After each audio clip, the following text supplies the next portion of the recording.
Iran की uranium अफजूदगी एक बहुत बड़ा पॉइंट है जिसके ऊपर मायदे में बातचीत होते होते रह गई। आपना हुर्मस और यूरेनियम की अफजूदगी दो बहुत बड़े पॉइंट है। यूरेनियम की अफजूदगी के हवाले से आपको बताएं तो अमेरिका ने इस बात का कहा है कि 20 साल तक ईरान यूरेनियम जो है उसके ऊपर कुछ काम नहीं करेगा, एटम बम नहीं बनाएगा। उसके ऊपर ईरान ने कहा कि नहीं भैया, इनिशियली तौर पर 5 साल हैं, 5 साल के लिए आप हमें कह दें, हम कुछ नहीं करेंगे, उसके बाद हम सोचेंगे हमने क्या करना है। लेकिन जरा ये कहते हैं कि ईरान 10 साल तक के लिए मान जाएगा। उम्मीद है कि दोनों जो हैं फरीकैन वो 10 साल पर एग्री हो जाएंगे।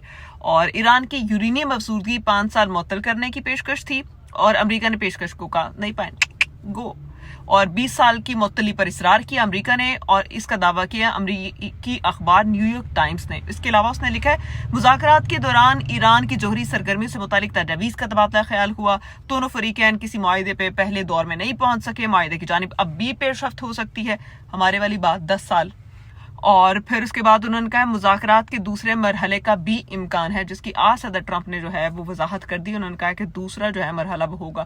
आपने हुर्मस के हवाले से आपको बताएं कि अमेरिका जो है वो बहुत शेखियां मारा था कि हम अपना हुर्मस बंद कर देंगे और किसी का जहाज नहीं गुजरेगा। तो जनाब चीन के जहाज आज गुजरे हैं वहां से, चीन का स्टाफ भी उसके अंदर था, जहाज भी था, अमेरिका ने नहीं रोका। कहे जाने दे भैया, जाने दे। ये सिर्फ पाकिस्तान में नहीं है कि जिसकी भैंस उसकी लाठी, नहीं, जिसकी लाठी उसकी भैंस, सॉरी। तो ये पूरी दुनिया में है जंगल का कानून। जिसके पास ताकत है वो अमेरिका हो, चीन हो, पाकिस्तान हो, वो हुकूमत कर सकता है। वो मजे, एंजॉय, चिल।